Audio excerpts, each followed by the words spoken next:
day by day to Austria, because we could hear the Russian cannons every night, and there were bombings taking place because the Russians were coming. Soldiers rape women, and they are pretty savage. No, not savage, but to the point of we just couldn't be there. And my dad was head of the safety forces in Hungary, like fire department and safety forces. And after we have left, and the Russians did come to that part of Hungary, they have hanged him in effigy. So therefore, you see, we were just, move on. First, we were stationed in these underground huts sort of things. We had frogs under the bed. I mean, that's life. And when they talk about going to Bajon, where they have outhouses, I've been there, done that. The outhouses were way down the block. And who's got the flashlight? After it was dark, you just didn't go alone. And Battle of the Bulge. Yeah. We had been feeding supplies towards the front line. When the Nazis advanced in the Bulge, they took it all. Our guys didn't have anything. So we had to fill orders as fast as we could. And we were 2 full shifts, and that's when things were, we knew it was important then.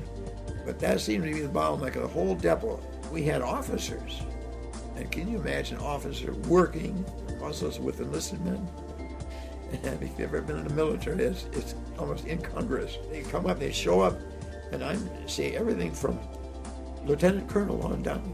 It's captains, majors, and so on. Sergeant, what can I do?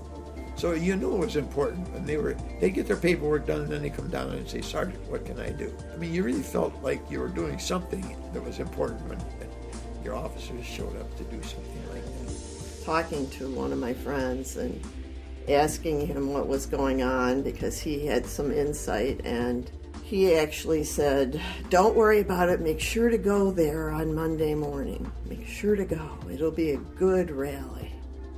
I said, okay, because Cambodia was happening, that I was going to be the mature one and not go to the rally.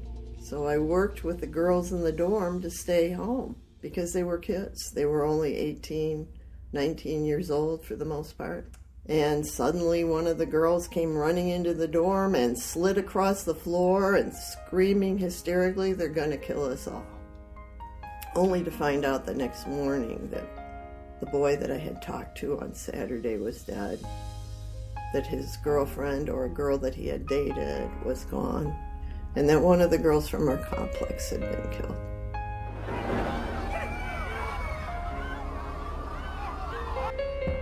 I get a little emotional thinking about it, that when he was a little boy, he remembered standing by his father's side when the Ku Klux Klan burned a cross in their front yard.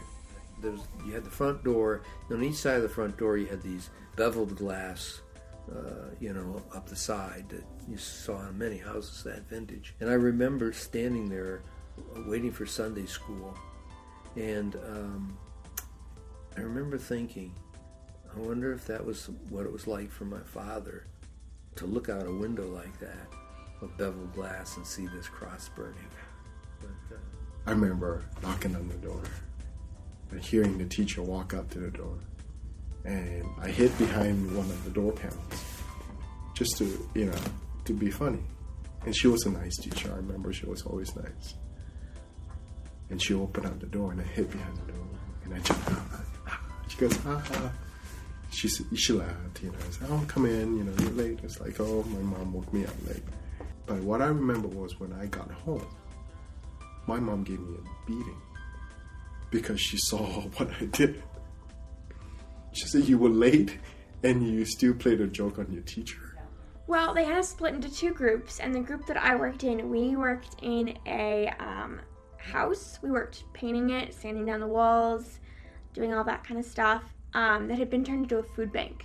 It was actually the house of 2 ministers, and they were living in their church office, and they had turned their home into a community food bank. But they really felt like the food bank was doing more of a service to the community. For our young people, it was because Ariel, our oldest daughter, knew a boy whose name was Robbie Kirkland. And when he was 15 and she was 13, they were at drama camp, theater camp in the summer together. We got a phone call right after Christmas, and it was actually somebody that we knew informing us that Robbie had taken his life because he was bullied at school. And he was bullied at school because he was gay. I had been asked by a group if I would help them with a national conference. It was GLSEN. They were coming, the Gay Lesbian Education Network, and they were bringing a conference to Cleveland to actually work with educators and children and people who worked with children to talk about bullying and how to prevent it in schools. And I had been saying no because I was too busy. Well, after that, I called them up and I said, sign me up. What do you want me to do? If I believed in divine intervention, at least 3 people in 2 weeks told me that I should check this church out. It was right before the service auction, so Tom Hughes was in the lobby, or the rotunda, dressed as Auntie Mame. And he was like, spirited, I guess is the word. I saw him and I was like, yeah, I think I'm in the right place. Right off the bat. And I did.